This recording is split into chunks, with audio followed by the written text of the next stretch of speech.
As jou Christendom nie mense raak nie, is dit dalk omdat jou sout laf geword het en jou lig weggesteek is. Wat sê Jesus hieroor? Dis tyd vir vroue met waagmoed.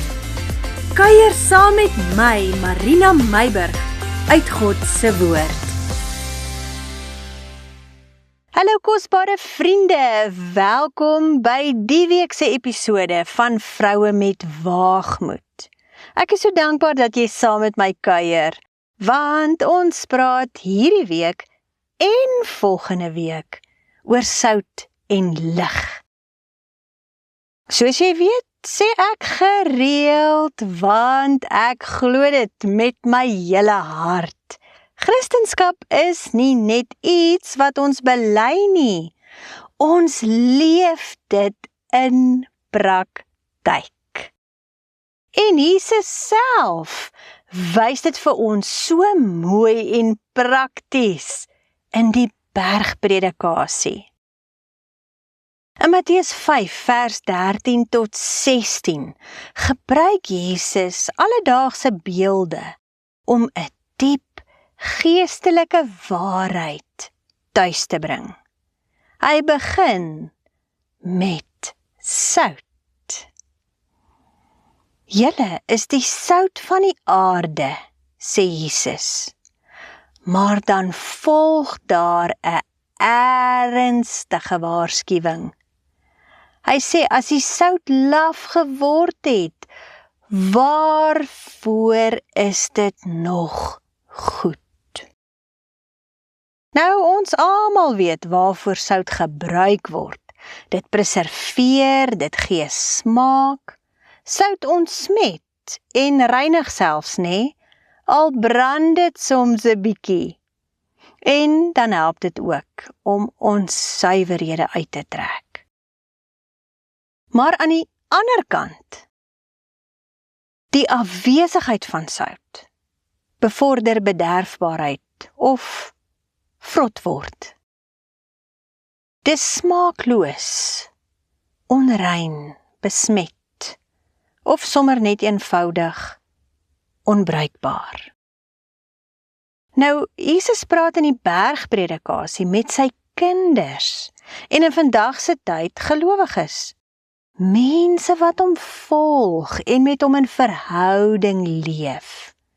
Hy wys vir ons dat wanneer ons geestelike lewe laf raak, vol kompromieë, vol onsuiverhede, afgestomp vir sonde, verloor ons invloed.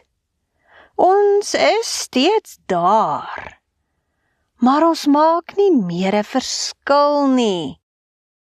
Dink so 'n bietjie hieroor. Nou, na die sout gaan Jesus verder en gebruik nog 'n beeld wat almal verstaan. Lig. Hy sê, julle is die lig van die wêreld. 'n Stad wat bo op 'n berg lê, kan nie weggesteek word nie. Vriende, hoe prakties is dit nou nie? As jy al in die nag gery het, weet jy, lank voor jy 'n dorp bereik, sien jy dit. Die lig verklap dit. En as jy dalk al in die nag gevlieg het, sien jy van daar bo af waar dorpe en stede is. Nie omdat jy die geboue sien nie, maar oor die gloed wat die lig veroorsaak. Net so, sê Jesus, moet ons geestelike lewe wees. Ons kan dit mos in praktyk verstaan. En dan ook prakties toepas. Ons lewe moet so vol van Heilige Gees wees, dat daar 'n helder gloed is. In ons huise, by ons werk, in ons verhoudings. En natuurlik ook, in ons daaglikse wandel met God.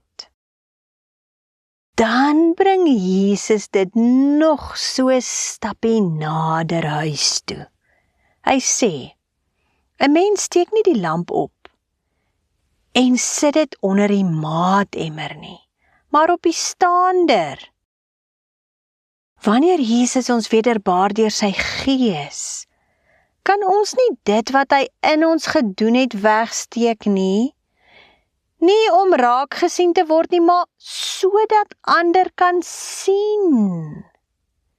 Hom kan sien deur ons, in ons woorde, ons dade, optrede, gesindheid, ons norme en waardes, en eintlik ons hele leefstyl. En dan die mooi van hierdie deel, Jesus kom en hy vat alles bymekaar in Matteus 5 vers 16, wat dan nou ook vandag ons kernvers is.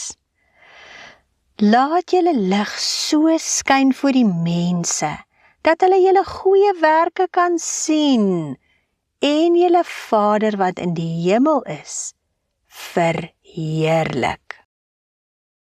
Vriende, kom ons let gou mooi op. Eerste, spreek Jesus ons innerlike lewe aan met sout. Dan wys hy hoe dit na buite moet vloei met lig. Dit is mos 'n boodskap wat ek en jy hier en nou in vandag se praktyk kan uitleef. So ek wil jou dan sommer ook aanmoedig. As jou sout laf geword het, gooi die ou sout weg man en gryp Jesus vas vir nuwe sout. Laat hy jou lewe opnuut ontsmet van sonde, jou preserveer deur sy Gees en woord. En deur jou lewe dan smaak gee vir die mense rondom jou. En as jou lig flou geword het, of dalk weggesteek is onder 'n emmer van vrees, mense se opinies of omstandighede, of net eenvoudig dat jy bang is om te wys dat jy sy kind is in jou omgewing. Vra Heilige Gees dan vir waagmoed om jou lig weer bo op die staander te plaas, sodat dit ander se lewens kan verlig. As kind van God is ek en jy geroep om ligtorings van hoop te wees, nie sout wat sy krag verloor het nie, vriende. Kom ons wees 'n seën. Kom ons wees 'n aangename smaak. En laat jou lewe helder skyn tot eer en verheerliking van ons Vader. Vader, ek bid vir elke luisteraar vandag. Vervang asseblief sout wat laf geword het met nuwe sout van u Gees en teenwoordigheid.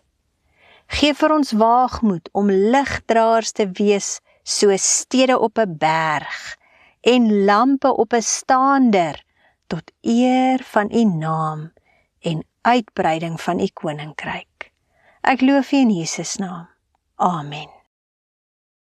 Vriende, as hierdie woord van vandag tot jou gespreek het, deel dit asseblief met iemand wat dit ook nodig het.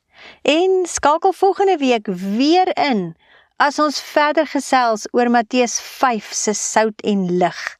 Bietjie dieper, bietjie meer prakties. Ons kuier dan verder. Totsiens.